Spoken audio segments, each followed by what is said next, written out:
তোমরা আদর গোলাপ দিয়া আমার মায়ের সাজাইয়া, আদর গোলাপ দিয়া আমার মায়ের সাজাইয়া, জন্মের মতো রওনা বেলাই করে গ্রামবাসী একটু দাঁড়াও মাকে দেখি, নয়ন ভৈরা বাইরে দেখে গ্রামবাসী একটু দাঁড়াও বাইরে দেখে। আমি নিশিরাতে আয়েশা আমার মাকে দেখে বৈশা, চলে বলে সুবহানাল্লাহ, হায় হায় হায়। আমি নিশিরাতে আয়েশা আমার মাকে দেখে বৈশা, বাইরে দানা আপন ছেলের লাগে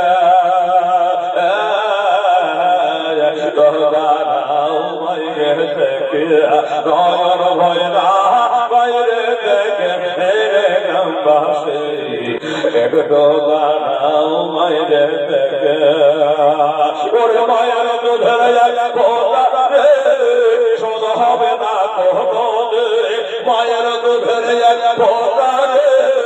শোধ হবে না কোনো, সারা জীবন ধরি দিলে ভাবিয়া খোদা ক্ষমা করো মায়ের আপন ছেলের করে, খোদা ক্ষমা করো মায়ের আপন ছেলের করে, মায়ের কদম জান্নাত পাবে না কে।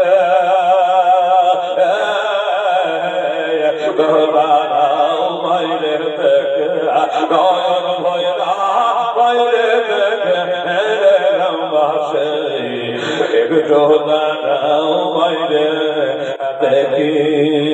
আল্লাহুম্মা সাল্লি আলা মাওলানা মুহাম্মদ ওয়া আলা আলি সাইয়্যিদানা মাওলানা মুহাম্মদ সাল্লাল্লাহু আলাইহি সাল্লাম। বাবা গো, কেন বললাম বাবা? মা এমন একটা জিনিস রে বাবা, মা যদি নবীর কলমা কখনো পড়ে নাই, আমার আবু বকর বেটা, আমার বেটাকে মেরে রক্তে লালে লাল করবে, আমি আর বাড়িতে থাকতে পারি, চোখের পানি ছেড়ে দিয়ে এটা খাবার মেটো পানি দিয়ে বাবা ছুটে চলে যাচ্ছে। মা জবাব করে দিচ্ছে বেটা, আবু বকর যেন বেহুশ হয়ে পড়ে আছে, একটু বাড়ির ছিল মাথায় জ্ঞানটা ফিরে গেল, চোখের পাতা তুলে মার দিকে তাকাচ্ছে, মায়ের দিকে তাকাচ্ছে, মা চোখে জোর করে কাঁদে, বেটা রে তুমি নবীর কালমা বাজার করতে এসেছো বেটা, আজকে তোমার এই অবস্থা হয়ে গেছে। ওরে বেটা তুমি নবীকে কেমন ভালোবাসো? বলে মা আমার জানের থেকে নবীকে বেশি ভালোবাসি। জোরে বলে সুবহানাল্লাহ।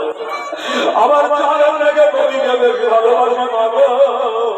আমার মা আমাকে মেরেছে, আমার কোন দুঃখ নয়, ব্যথা নাই। বলে বেটা আমি তোর কাজে সহিতে পারি না রে বেটা, এই জন্য তোর জন্য থোড়া খাবার আর পানি লইয়া আমি হাজির হইয়াছে।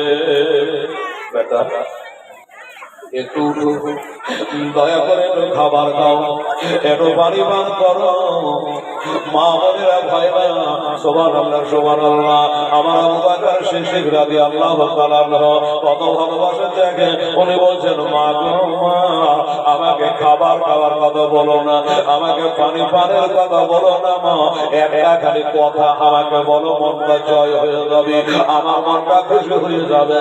মা বলছে কি কথা রে বেটা? বলছে মা গো তুমি খালি আমাকে বলো আমার নবী কেমন আছে।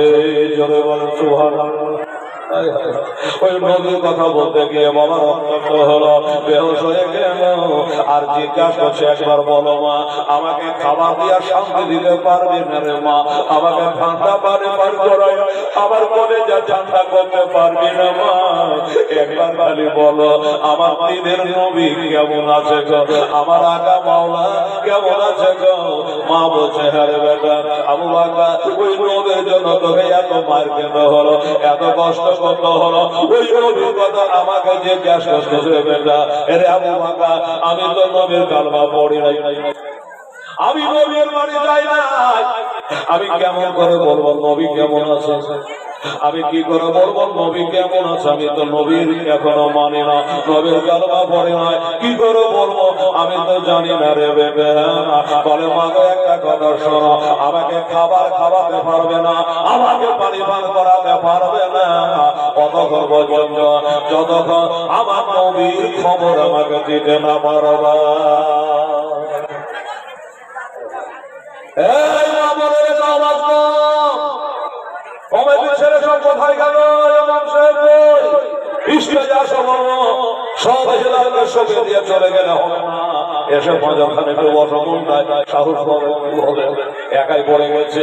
আর আমার মা বোনদের বলবো, মা একটু দয়া করে মেহরবানি করে বেটার মতো ভাইয়ের মতো চোখে দেখবি মা, আর একটু দয়া করে চুপ করে বসে যাওয়ার চেষ্টা করে, একটু কর্ণপাত করে শুনবে, তুই চোখে দিয়া ঝরঝর করে পানি বহে যাবে রে মা। মা বলছে বেটা আমি তো নবীর কলমা এখনো পড়ি নাই, আর নবী কেমন আছে আমি কেমন করে তোমাকে বলবো? আর তুমি বলছো নবীর খবর না দিলে আমি পানি পান করবো না, খাবার খাবো না, এবার কি করা যাবে বাবা? আমার আবু বকর বলে মা আমার নবী কেমন আছে, কোথায় আছে তুমি বলতে পারবো না, ঠিক আছে, তবে মা যে বলতে পারবে ওনার নাম যদি বলে দিই তুমি একটু যেতে পারো। মা গো আমি নবীকে যেমন ভালোবাসি আমার ইমান উনিও ভালোবাসা, আমি যেমন নবীর কালমা পড়েছি উনিও নবীর কালমা পড়ে নিয়েছে। আম্মা জান এই ব্যাপারটাকে একটু কষ্ট করতে পারো না গো মা? বলে বেটা কেন পারবো না, কোথায় যেতে হবে বেটা একবার খালি আমাকে বল। বলে মা গো ওই মেয়েটার নাম বলে দিয়েছি, ঠিকানা বলে দিচ্ছি মা, আমি যেমন নবীর কলেমা পড়েছে উনিও নবীর কালমা পড়েছে মা, আমি যেমন নবীকে ভালোবাসি উনিও নবীকে ভালোবাসে। যার কারণে বলছে মা একটু কষ্ট হলে তুমি যাও, একটু কষ্ট হলে যাও। বলে বাবা মেয়েটার নাম কি, বাবার নাম কি, মায়ের নাম কি? ওই মাটা মেয়েটা বিবাহিতা না অবিবাহিতা, মেয়েটার স্বামী আছে না মারা গেছে? একবার বলবে বেটা 7 সমুদ্র 13 নদী পাড়ি দিতে হলে আমি দেব। বাবারে পাহাড় পর্বত নদী নালা পার হইয়া আমার বেটা যে খাবার খাবে না নবীর খবর না পেলে, এবার বেটা বল আমি সেইখানে যাব আর তোর জন্য নবীর খবর আনবো, তোর জন্য আমি নবীর খবর আনবো। আবু বকর বলছে মা গো উনি হলো ওই খাত্তাবের বেটি, উনি হলো আনতুমার বেটি, উনি হলো হযরত ওমরের বোন, ওই মেয়েটার নাম হলো ফাতেমা। আবার উল্টা বুঝবেন না ভাইরা মা বোনেরা, এটা নবীর বেটি ফাতেমা না, এটা হলো খাত্তাবের বেটি ফাতেমা, এটা হলো ওমরের বোন হলো ফাতেমা, এটা হলো আনতুমার বেটি, এটা হলো বাবা হযরত সাইদের বিবি, উনিও কলমা পড়েছে। আমার মতো ভালোবাসা একটু যাও, ঠিকানাটা দিয়ে নিল মা, দরদিনী মা এটা তোর দিল বাবা, বেটা তুমি থাকো আমি চললাম, ওই নবীর খবর আমি আনবো, তার তোমাকে দুটো দানা খাওয়াবো, একটু পানি পান করাবো। এবার মা ডাইরেক্ট বাবা চলে গেছে হযরত ওমরের বোন ফাতেমার বাড়ি। ফাতেমা খাত্তাবের বেটি ফাতেমা, আরে ফাতেমা তুমি একটা মহিলা আমি একটা মহিলা, আরে নারী হয়ে নারীর বেদনা জানবে না তা কে জানবে রে মা? ওরে ফাতেমা আমাকে চেনো মা, আমি হলাম আবু বকরের মা। ফাতেমা বলল আমি জানি তুমি তো আবু বকরের মা, কি খবর? বলল একবার খালি দয়া করে আমাকে একটা কথা বল মা, যে তোদের নবী কোথায় কেমন আছে, তোদের নবী কেমন আছে? তোরা গোলমাল করলে হবে না, চুপ করে বস। তোমাদের নবী কোথায় আছে? ফাতেমা চিন্তা করলো না রে এই মেয়েটা তো আমাদের না, এ তো আবু জাহেলের দলের, এ তো উতবা সাহেবার দলের, এ তো কালেমা পড়ে নাই, মুসলিমা হয় না, সাহাবিয়া হয় নাই, তোহেরা হয় না, আমার মতো নবীকে মানে না, মুসলমান এখনো হয় নাই। পেটি ছেলে হলে হবে, বাবা মেয়ে মানুষরা কি তার বলতে নাই?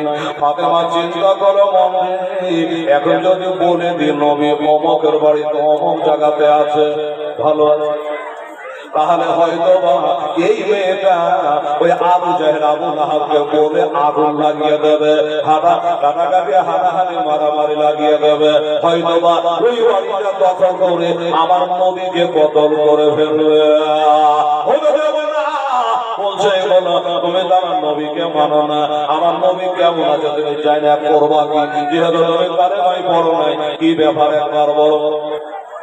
উনি বলছে মারে তবে শোনাছ কিনা জানি না, তুমি নবীর কালমা পড়েছ, মুসলমান হয়েছ, কিন্তু আবু বকর সিদ্দিক রাদিয়াল্লাহু তাআলা আনহু আমার বাবা উনিও তোমার মত নবীকে ভালোবাসে, নবীর কালমা পড়ে মুসলমান হয়ে গেছে, কিন্তু মা ওই কালেমার দাওয়াত দিতে মসজিদে হেরেমে গিয়েছিল, এবার কালেমার দাওয়াত দিতে গিয়া ওই কালে সবাই ধরে তাকে রক্তাক্ত করেছে, রক্তে লাল করে দিয়েছে।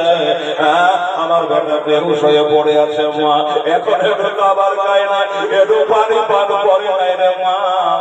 আমার বেটা একটাই কথা খালি বলছে যে আমার নবী কেমন আছে, না শোনালে আমি খাবো না। মা মা গো, আল্লাহ তো ভালো করবে মা, আমার ছেলেটার প্রাণ একটু বাঁচা মা, একটু দয়া কর, একটু বল নবী কোথায় আছে, কেমন আছে। ফাতেমা চিন্তা করল না, যতই কাঁদো তার যতই বলবো আমি বলবো না, আমি বলে নবীকে কষ্ট পেতে দেব না। এবার চিন্তা করলো বাবা, যখন মেয়েটা বারবার করে বলছে আমার ফাতেমা রাদিয়াল্লাহু তাআলা আনহা, তিনি বলছেন আচ্ছা ফাতেমা